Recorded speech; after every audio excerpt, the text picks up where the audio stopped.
Hey, hi guys, this is Abhijit here, and just something ran through my mind probably when I woke up. And the situation looking outside in Bombay currently, or even the rest of India, is not that good. This corona thing has got so much into our brains that we don't think of anything else bearing corona. Be it the hospitals, be it us, be it anyone on the road. What people have got through, the message that has got through to people in this crisis is, how can you be safe from corona? And in midst of this crisis, people probably have looked out or overlooked other health difficulties that's been in and around India, maybe for past years, for past decades. So these are the things that are been ignored.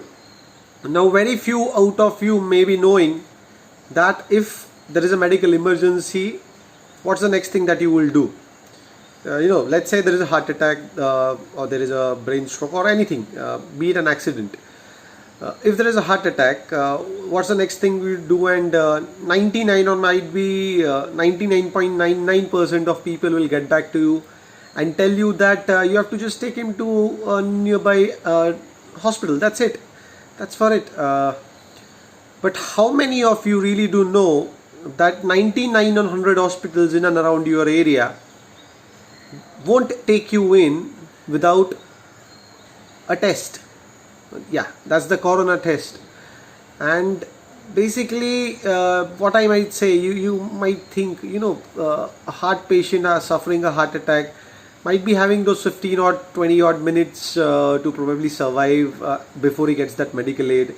He's been driven away from a hospital just on grounds of not known if he's a corona positive patient or a negative one. What would you do? So this is an old trait probably that's been taught to you, even to me, or even to anyone in and around you. Ki bhai bura mat socho.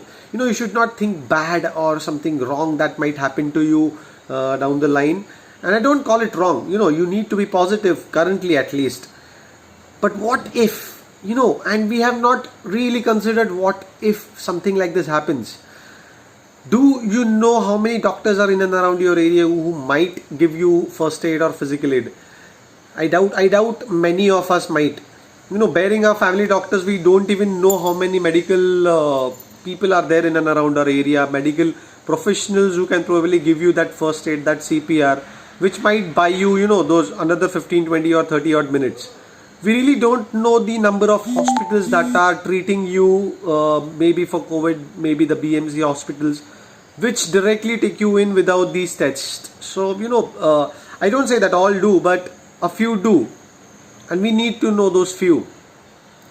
So, the moment you get back or moment you hear this out, make sure you have that list at your hand. Make sure you have the names of doctors, the numbers of all these doctors at your hand.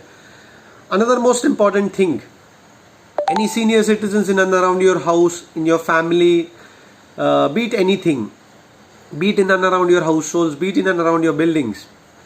Senior citizens or maybe carrying illnesses like diabetes or asthma or any of these breathing disorders, make sure you have three things at your home.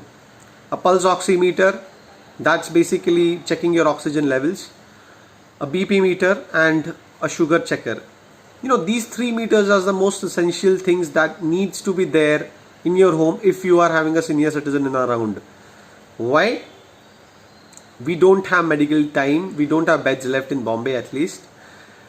These 3 things might buy you that medical time. If you consistently have a check of all the 3 parameters that I have right now mentioned, you might buy yourself those 2-3 hours.